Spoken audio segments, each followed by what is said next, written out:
राजस्थान के लोक संतों की इस अद्भुत दुनिया और हमारे आज के इस खास विश्लेषण में बहुत बहुत स्वागत है। आज हम बात करने वाले हैं उन कमाल की शख्सियतों के बारे में जिन्होंने अपने शानदार और कुछ मामलों में तो बिल्कुल क्रांतिकारी विचारों से पूरे समाज की दिशा ही बदल कर रख दी। और मजे की बात तो ये है कि सदियों पहले कही गई इनकी बातें आज के दौर में भी बिल्कुल सटीक बैठती हैं। तो चलिए बिना किसी देरी के शुरू करते हैं। आज की इस चर्चा में हम 5 महान विचारकों की जीवन यात्रा को कवर करने वाले हैं। पहले हैं हमारे पर्यावरण रक्षक जाम्बू जी, दूसरे रहस्यवादी जसनाथ जी, तीसरे सद्भाव के प्रतीक लालदास जी, फिर राजस्थान के वाल्मीकि कहे जाने वाले हरिदास जी और आखिर में महान सुधारक दादू दयाल। भाग 1 शुरुआत करते हैं हमारे इको वॉरियर यानी पर्यावरण रक्षक जाम्बू जी से। 15वीं सदी के इस दूरदर्शी संत को अगर दुनिया का पहला पर्यावरण वैज्ञानिक कहा जाए तो बिल्कुल गलत नहीं होगा। सोचिए, आज हम ग्लोबल वार्मिंग की इतनी बात करते हैं और इन्होंने सदियों पहले ही इसका समाधान दे दिया था। इनका मूल नाम था धनराज।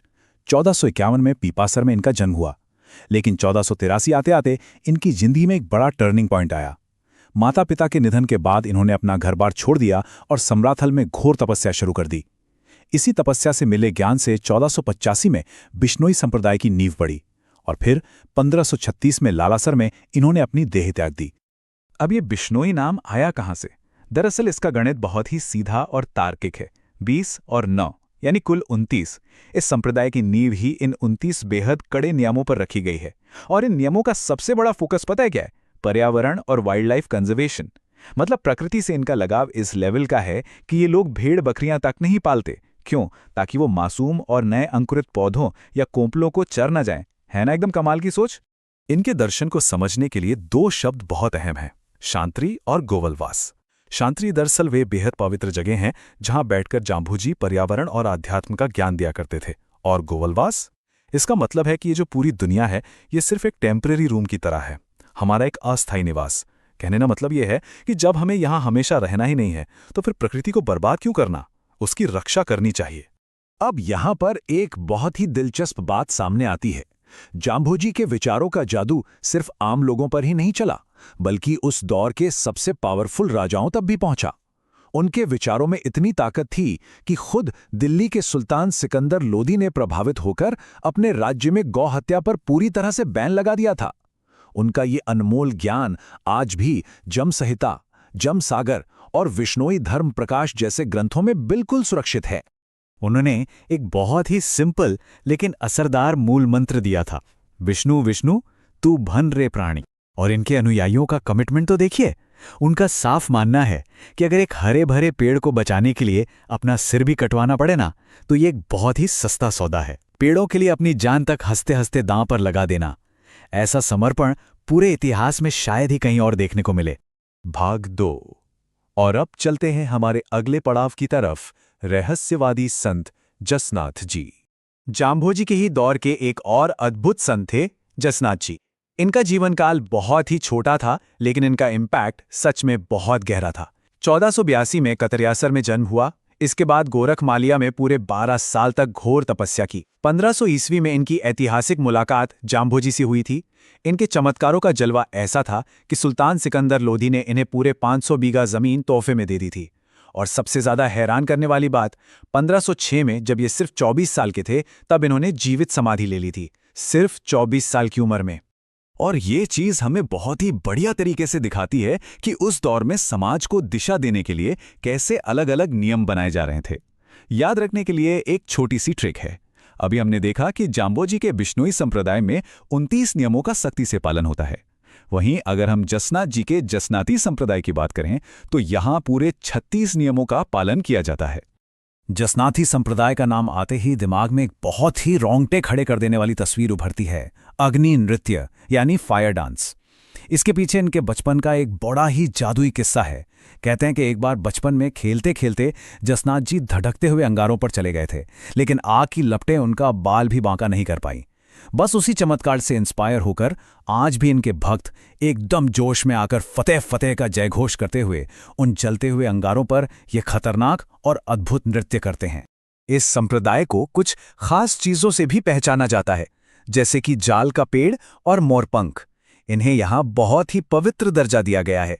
इनके जीवन की एक कहानी बहुत मशहूर है, जब इन्होंने लोहपांगल नाम के एक बहुत ही घमंडी तांत्रिक का गुरूर मिनटों में चकनाचूर कर दिया था। अगर इनकी शिक्षाओं और ज्ञान को पढ़ना हो तो सिम्भुद्रा और कोंडा नाम के इनके प्रमुख ग्रंथों में वो सब कुछ बड़े जतन से सहेजा गया है। भाग 3 सद्भाव और भाईचारे के प्रतीक संत लालदास जी।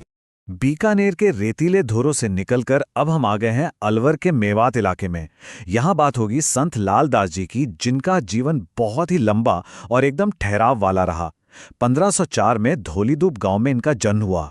जवानी के दिनों में जब इन्हें अपने गुरु तिजारा के फकीर गगन चिश्ती से सही मार्गदर्शन मिला तो इन्होंने अपना पैतृक गांव छोड़ दिया और बांदोली गांव में सिंहशिला पहाड़ी पर एक छोटी सी कुटिया बनाकर रहने लगे। जिंदगी भर बिल्कुल सादा जीवन जिया, पूरे 108 साल की लंबी और स्वस्थ उम्र पाई और 1648 में नगला में अंतिम सांस ली। इन्होंने जो सबसे पावरफुल मैसेज दिया, जिसने सच में समाज को जोड़ने का काम किया, वो था ईश्वर और अल्लाह एक ही हैं। इनका लॉजिक बहुत ही क्लियर था। जो भी इंसान दूसरों को दुख देता है उसे खुद भी कभी खुशी नहीं मिल सकती, उसकी अपनी जिंदगी भी दुखों से भर जाती है। इनकी इसी प्योर और सबको साथ लेकर चलने वाली सोच की वजह से मुस्लिम समुदाय में आज भी इन्हें बहुत आदर के साथ एक पीर का दर्जा दिया गया है। भाग 4। चलिए अब आगे बढ़ते हैं एक ऐसी कहानी की तरफ जो किसी फिल्म से कम नहीं है। राजस्थान के वाल्मीकि संत हरिदास जी। हम अक्सर सोचते हैं ना कि क्या कोई इंसान सच में पूरी तरह से बदल सकता है। हरिदास जी की कहानी इसका परफेक्ट जवाब है। 1455 में डीडवाना में जब इनका जन्म हुआ तो इनका नाम था हरि सिंह सांखला और शुरुआत में ये कोई पहुंचे हुए संत नहीं थे, बल्कि ये एक बहुत ही खूंखार डकैत थे जिनके नाम से ही लोगों के पसीने छूट जाते थे।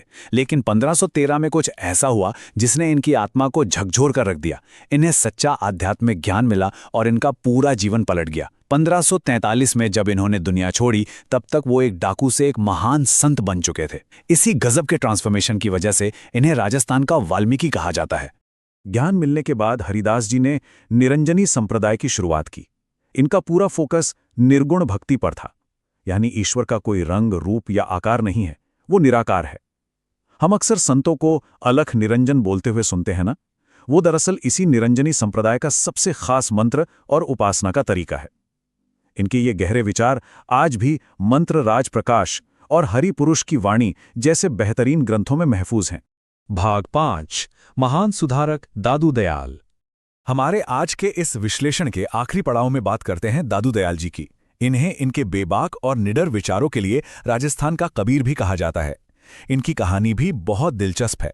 माना जाता है कि 1544 में अहमदाबाद में इनका जन्म हुआ था और कबीर जी की तरह ही ये भी बचपन में एक नदी में बहते हुए मिले थे। 1568 में ये जयपुर के पास सांभर आ गए और लोगों को जगाने का काम शुरू किया। इनके ज्ञान का डंका कुछ ऐसा बजा कि 1585 में फतेहपुर सीकरी में खुद मुगल सम्राट अकबर ने इन्हें मिलने के लिए बुलाया था। बाद में 1603 में नारायणा में इन्होंने अपना शरीर त्याग दिया।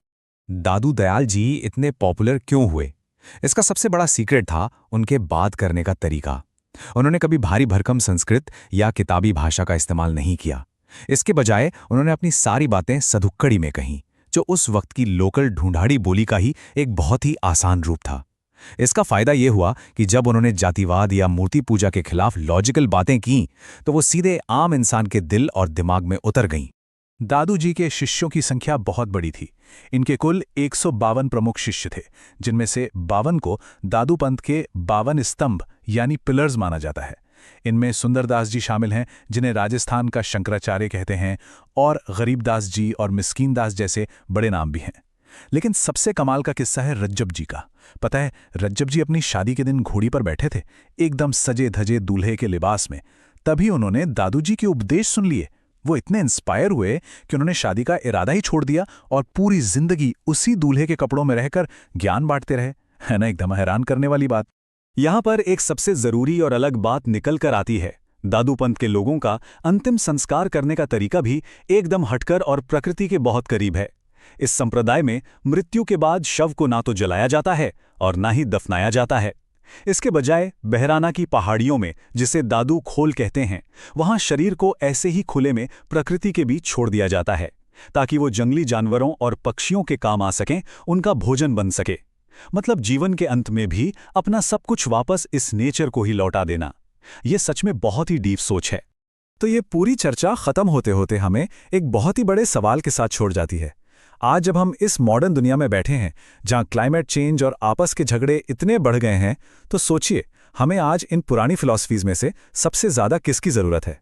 क्या हमें जाम्बोजी की तरह निस्वार्थ होकर पेड़ों को बचाना चाहिए, या फिर लालदास जी की तरह हर कीमत पर आपसी भाईचारा कायम रखना चाहिए?